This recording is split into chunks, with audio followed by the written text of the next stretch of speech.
Now welcome to Raleigh.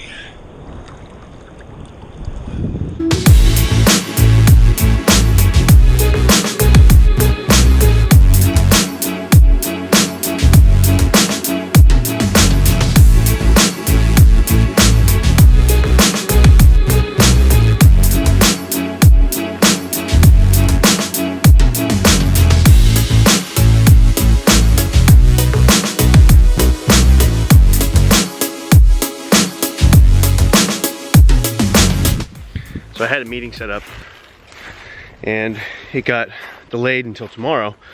So I've got a bunch of free time. The place I'm staying at, it's at the edge of these woods.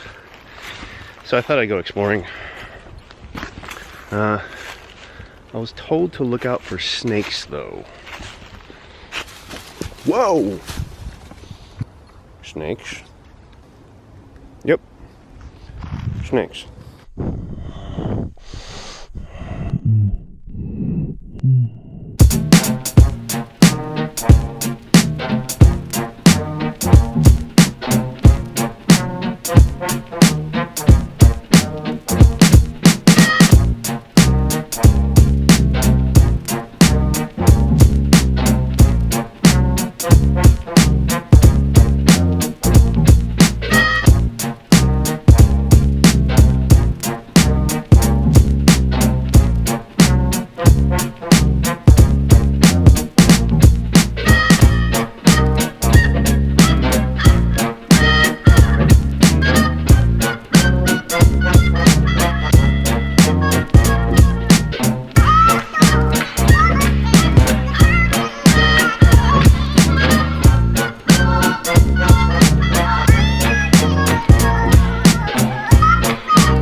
When the bark's torn away like that, isn't that indicative that there's bears in the area?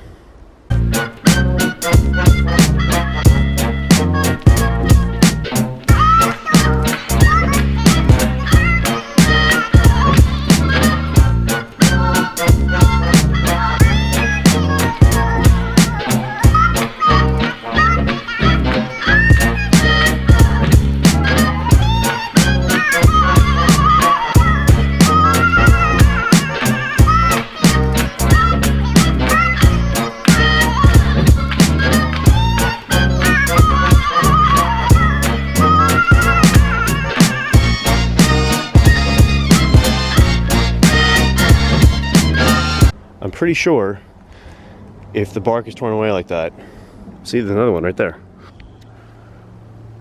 Does that not mean that there's bears here? I mean, I'm in North Carolina. It'd be black bears, right? Where was Yogi Bear from?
Okay. I've been here since last September.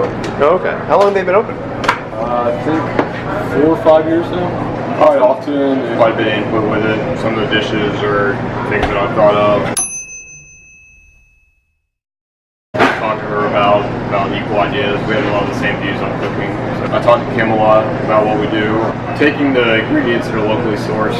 We're a very community-driven restaurant, so taking things like that is the inspiration for our products. So it comes more from taking what we get as opposed to saying what we need. Keeping things as close to home as we can. We're very personal with the farmers that we work with.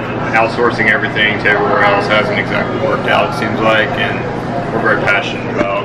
So my understanding is that you guys do gluten-free options, and one of those is dumplings. Absolutely. I would love to see how you guys do that. Okay. So gluten-free is big these days, so using different types of flour is a great alternative to any kind of wheat. So we use millet flour, rice flour, and tapioca starch. We usually do about equal parts of this. I like to reserve just a little bit of rice flour for rolling the dough. Rice flour is actually really nice because it won't continue to adhere to your dough. It'll kind of coat the outside of it once it's made, so it doesn't continue to dry it out and change your recipe. A little bit of xanthan gum is a thickening agent. Just a pinch of salt. And then I've got some hot water going over here on the stove. And this can be kind of added in just till the dough starts to come together. Roughly another 1 part with the flours that you use. If you used 2 parts or 2 cups of millet flour, 2 cups of tapioca, 2 cups of rice, you would go with about 2 cups of water, roughly. Sometimes more or less. The dough is kind of a finicky thing, so you can always add more as needed. Once the dumplings are made, they freeze very well, so you can toss them in your freezer and then pull them out and steam them as you need them. If you're going to freeze them, I would do them before you even steam them with the raw dough. Make sure they're separated on a sheet tray, whatever you might have, and then once you want to cook them, pull them out of your freezer, you can go right into your steamer. Honestly, you don't want your dough to crack very much when you're putting it together. You kind of want something that comes together, forms like a good ball. Again, if you get too wet, too dry, just kind of alternate with a little more flour or a little more water. This dough can dry out kind of easily, so if you're not working with it, it's usually good to cover it with a damp towel. We go for a uniform size, something that's going to take like the amount of filling that we want. Honestly, the smaller you make them, the easier they're going to cook and heat up. The larger dumpling you make, they're just going to take a longer time to steam or to saute, depending on what you want to do with them. You don't want to have your wrapper too thick. Obviously, you're going to have something that's doughy and chewy. And what's great about dumplings is they don't have to be pretty food. They're just fun to eat. Got some short rib filling. So how did you guys make this? The filling itself? Yeah. Short rib filling, we salt our short ribs pretty heavily, and then braise them with bay leaves, onions, garlic, lots of ginger until they're good and tender, and then we pull it apart, and then I just simply mix in ginger, garlic, and scallions. The dressing, the filling itself doesn't have to be extremely dressed or complex. You can put a little soy sauce on them when you eat them, and it's just kind of a simple, fun food. We let these go about 6 minutes typically in here. That's typically when we're also doing it with the raw pork products, which will thoroughly cook the pork through. These here, the short ribs already cooked, so pretty much all we're doing is cooking the dough.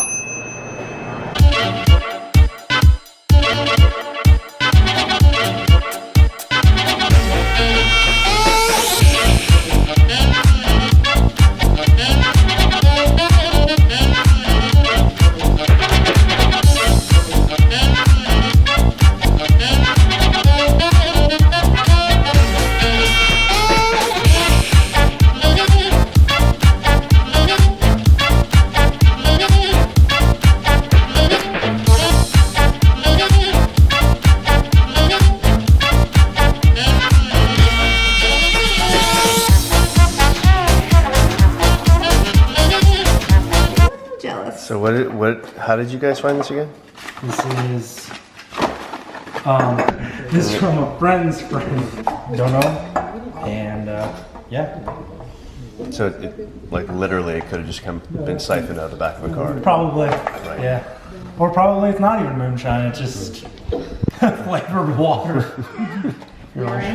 Those are really smooth. Wow, that's actually really good. That's really good. What's it flavored with? Peach infused. Wow. The apple pie will rock your world, but I don't have any more. Can you still see? Yeah, I can. You didn't lose your vision. My left eye is a little bit weird though right now. What if your vision actually got better after drinking this?